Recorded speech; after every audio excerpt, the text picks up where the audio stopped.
Welcome to Accelerated Engineering. My name is John, and this is the video encyclopedia entry for the cosecant function, or CSC.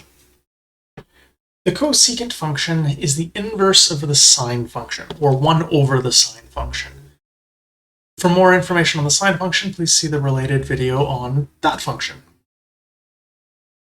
The cosecant function takes an input angle, assumed to be in radians, outputs the cosecant, and the cosecant is defined as the hypotenuse divided by the opposite side of the triangle based on a right triangle that has been constructed around the input angle A. Because I'm an engineer, I generated a list of degrees. These are the units that I think in. And then in the column B, I converted that angle to radians, and then took the cosecant of that angle. You'll see right away that at 0, this throws a divide by 0 error. That's to be expected, because the sine of 0 is 0, and 1 divided by 0 is, well, a divide by 0 error in Excel.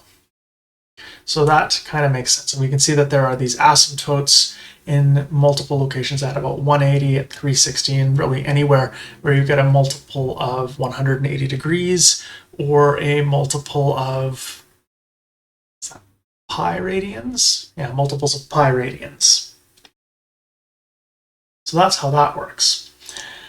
Realistically, the values with this function never actually take a value less than 1 or greater than -1.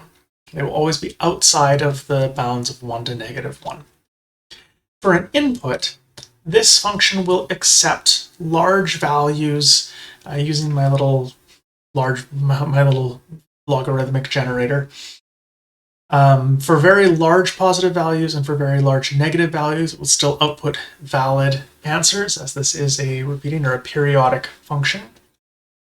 However, somewhere between 10 to the power of 8 and 10 to the power of 9, it no longer knows what to do.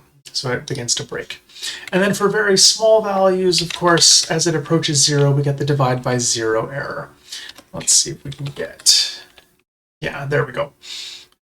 And for, again, 10 raised to the power of -307 is a very, very, very small number, and we get a very, very, very large number output for the cosecant as it's approaching that 1 divided by 0 asymptote.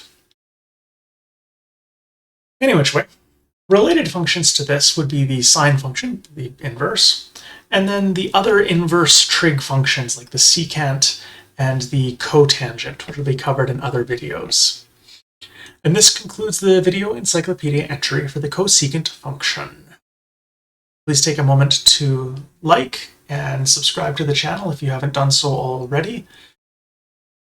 Thank you for watching.